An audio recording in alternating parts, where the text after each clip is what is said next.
नमस्कार। प्रश्नकाल में आपका स्वागत है। मैं हूं प्रतिबिंब शर्मा। संसद के दोनों सदनों की कार्रवाई का अहम हिस्सा होता है प्रश्नकाल का वो 1 घंटा, जब सांसद विभिन्न मंत्रालयों से प्रश्न पूछते हैं। आज के प्रश्नकाल के अंक में हम आपको जानकारी देंगे मॉनसून सत्र के दौरान 24 जुलाई 2023 को राज्यसभा और लोकसभा में पूछे गए प्रश्नों के कुछ प्रश्नों की, साथ ही बताएंगे मंत्रालय की ओर से दिए गए उत्तर के बारे में। कार्यक्रम की शुरुआत करते हैं लोकसभा में पर्यावरण, वन और जलवायु परिवर्तन मंत्रालय से पूछे गए प्रश्न से, जो कि लंबित परियोजनाओं को पर्यावरणीय मंजूरी से संबंधित है। इस प्रश्न को पूछा है लोकसभा सांसद सुब्रतु पाठक ने। प्रश्न के माध्यम से सांसद ने पूछा है कि क्या केंद्र और राज्य सरकारों की परियोजनाएं पर्यावरण मंजूरी के अभाव में विभिन्न राज्यों और केंद्र शासित प्रदेशों के पास लंबित हैं? विवरण साझा करें।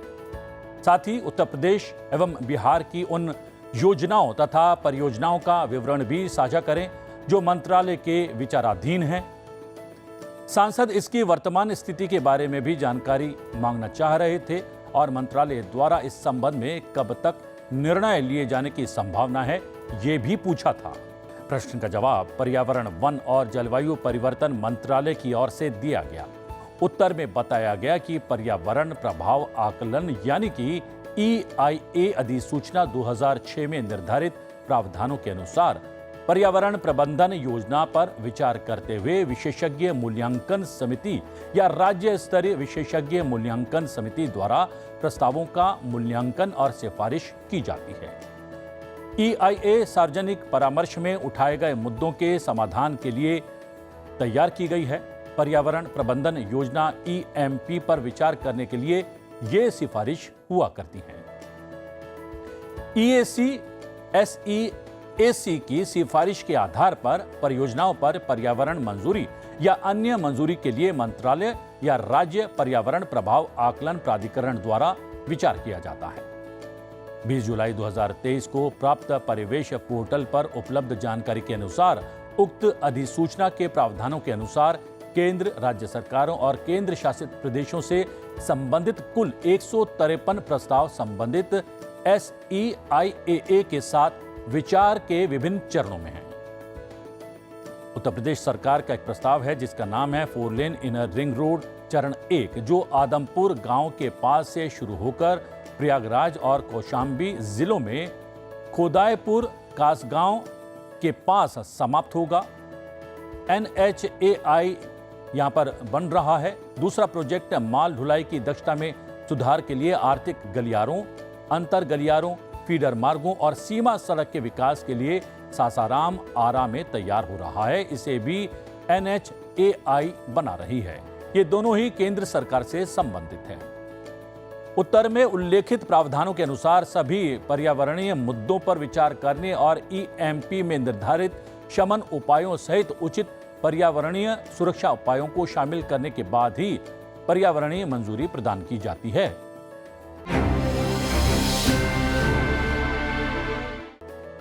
आइए अब आपको बताते हैं सांसद गुमान सिंह डामोर के जनजातीय मामलों के मंत्रालय से जनजातीय संस्कृति, परंपराओं और रीति रिवाजों के संरक्षण से जुड़े प्रश्न और उसके उत्तर के बारे में। सांसद ने अपने प्रश्न के माध्यम से पूछा था कि क्या आदिवासी संस्कृति, परंपराओं और रीति रिवाजों के संरक्षण के लिए कोई नीति बनाई गई है? विवरण साझा करें। साथ ही क्या आदिवासी क्षेत्र में धर्मांतरण के माध्यम से आदिवासी संस्कृति, परंपराओं और रीति रिवाजों को स्थायी रूप से नष्ट किया जा रहा है? क्या जनजातीय क्षेत्रों में धर्मांतरण पर रोक लगाकर जनजातीय संस्कृति, परंपराओं और रीति रिवाजों की रक्षा के लिए कदम उठाने का कोई प्रस्ताव है? उसका विवरण साझा करें और यदि नहीं है तो क्या इस पर विचार किए जाने की संभावना है? साथ ही सांसद ने कहा कि मंत्रालय भारतीय संस्कृति के संरक्षण में संलग्न निजी संस्थाओं के नाम भी बताए। साथ ही ये भी जानकारी दे कि उनकी भागीदारी से संस्कृतियों के संरक्षण में किस हद तक मदद मिली है।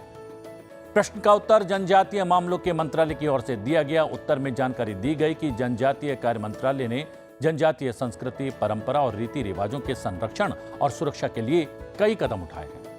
मंत्रालय जनजातीय अनुसंधान संस्थान को सहायता और जनजातीय अनुसंधान, सूचना, शिक्षा, संचार और कार्यक्रम की योजनाएं लागू कर रहा है।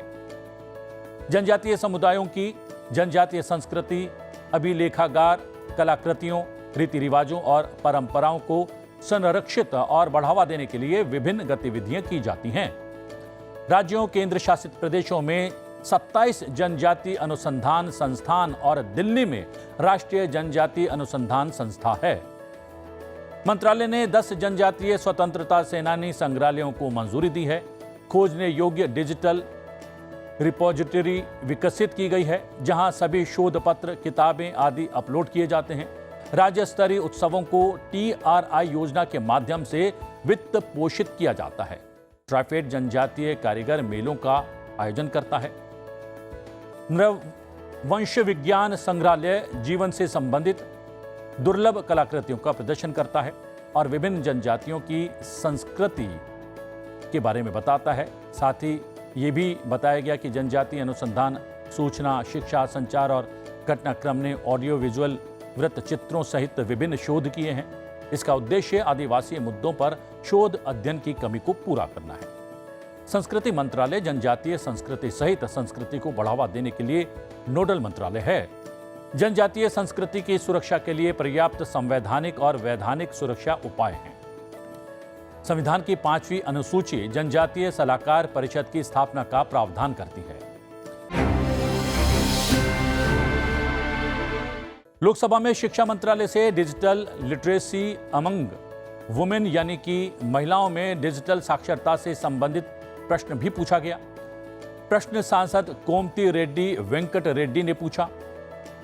प्रश्न के माध्यम से सांसद ने पूछा कि क्या यह सच है कि भारत में महिलाओं के बीच डिजिटल साक्षरता काफी कम है, विशेष रूप से प्राथमिक और माध्यमिक शिक्षा स्तर पर पुरुषों की 59% की तुलना में केवल 23% है। साथ ही यह भी पूछा गया कि क्या इस असमानता का कारण विशेष रूप से ग्रामीण, दूरस्थ और आदिवासी क्षेत्रों में डिजिटल बुनियादी ढांचे और अवसरों तक पहुंच की कमी है। क्या यह सच है कि डिजिटल साक्षरता हासिल करने में लड़कियों के सामने आने वाली चुनौतियों, सुरक्षा चिंताओं के कारण भी हैं, क्योंकि कई माता पिता लड़कियों को कंप्यूटर कक्षाओं के लिए गांव से शहर भेजना संभव नहीं समझते हैं और ग्रामीण क्षेत्रों की लड़कियां समग्र विकास से वंचित हैं। प्रश्न का उत्तर शिक्षा मंत्रालय की ओर से दिया गया। उत्तर में जानकारी दी गई कि शिक्षा संविधान की समवर्ती सूची में है और अधिकांश स्कूल, कॉलेज, विश्वविद्यालय संबंधित राज्य और केंद्र शासित प्रदेश सरकारों के अधीन हैं। राज्य सरकारों को सलाह दी गई है कि वो छात्रों और शिक्षकों को डिजिटल रूप से शिक्षण के लिए आवश्यक डिजिटल पहुंच प्रदान करने की मांगों को पूरा करने के लिए हर स्थान पर मौजूद स्थिति के आधार पर कार्य करें। साथ ही समग्र शिक्षा के ICT और डिजिटल पहल घटक के हिस्से के रूप में 6ठी से 12वीं कक्षा वाले सरकारी और सरकारी सहायता प्राप्त स्कूलों में ICT लैब और स्मार्ट क्लासरूम स्वीकृति इनको मिल चुकी है। साथ ही ये भी जानकारी दी गई कि UDICE+ डेटा के अनुसार नामांकित कुछ छात्रों में से 49.94% लड़कियां हैं। इन डिजिटल पहलों का लाभ सभी छात्रों को बिना किसी लैंगिक असमानता के समान रूप से मिलता है। इसके अलावा सभी क्षेत्रों में, चाहे ग्रामीण, सुदूरवर्ती या आदिवासी हों, डिजिटल बुनियादी ढांचे और अवसरों तक समान पहुंच प्रदान की जाती है। 17 मई 2020 को आत्मनिर्भर भारत अभियान के हिस्से के रूप में PM-E विद्या नामक एक व्यापक पहल शुरू की गई है। दीक्षा एक राष्ट्र एक डिजिटल प्लेटफॉर्म राज्यों और केंद्र शासित प्रदेशों में स्कूली शिक्षा के लिए गुणवत्तापूर्ण ई-सामग्री प्रदान करने के लिए देश का डिजिटल बुनियादी ढांचा है। सभी ग्रेड के QR कोडित एनर्जेटिक पाठ्य पुस्तकें इस पर उपलब्ध हैं। PM-E विद्या कार्यक्रम के तहत 1 क्लास 1 चैनल पहल के हिस्से के रूप में 12 PM-E विद्या DTH टीवी चैनल 1 सितंबर 2020 को लॉन्च किए गए थे। साथ ही स्कूली शिक्षा और साक्षरता विभाग, शिक्षा मंत्रालय ने स्कूल सुरक्षा और संरक्षा पर दिशा निर्देश भी विकसित किए हैं।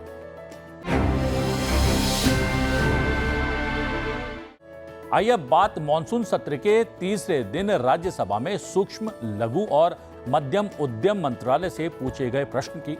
मंत्रालय से महिला उद्यमियों की ओर से चलाए जा रहे एमएसएमई के बारे में जानकारी मांगी गई थी।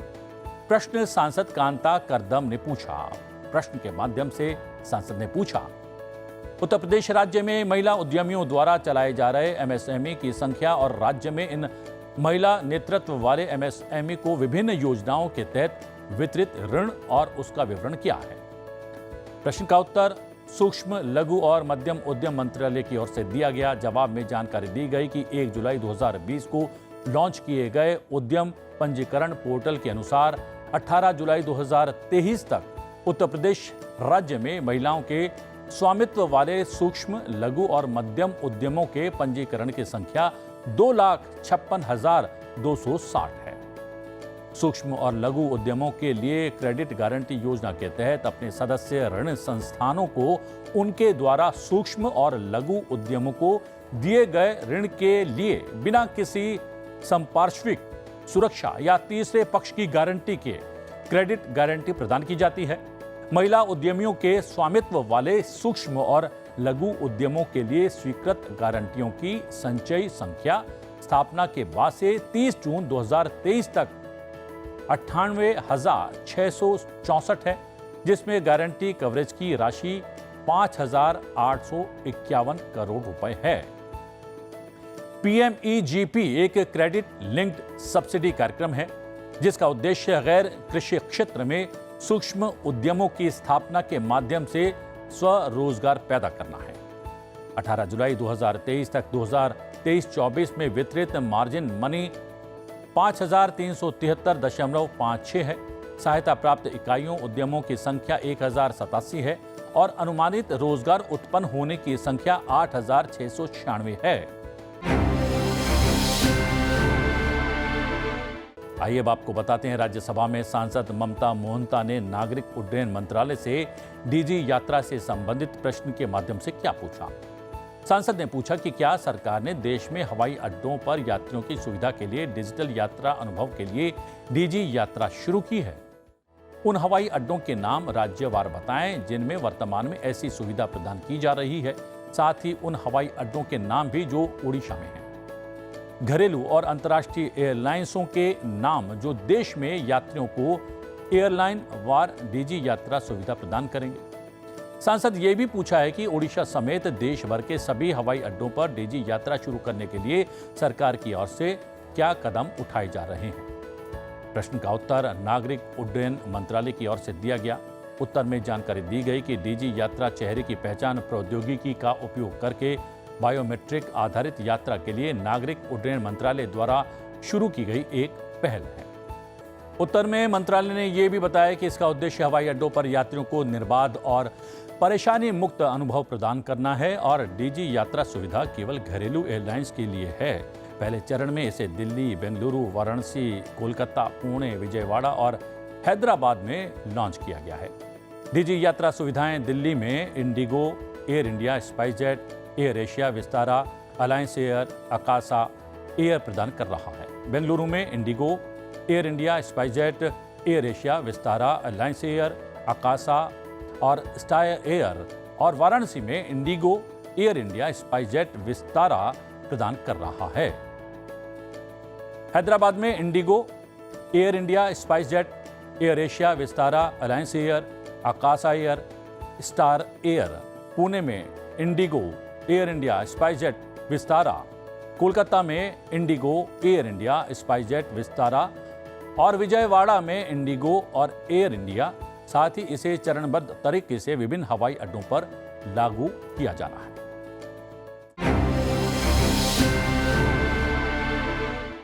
प्रश्नकाल के आज के अंक में बस इतना ही। अगले अंक में फिर दोनों सदनों से संबंधित कुछ महत्वपूर्ण प्रश्नों और उनके उत्तरों के साथ उपस्थित होंगे। फिलहाल मुझे आज्ञा दीजिए, लेकिन देखते रहिए संसद टीवी। नमस्कार।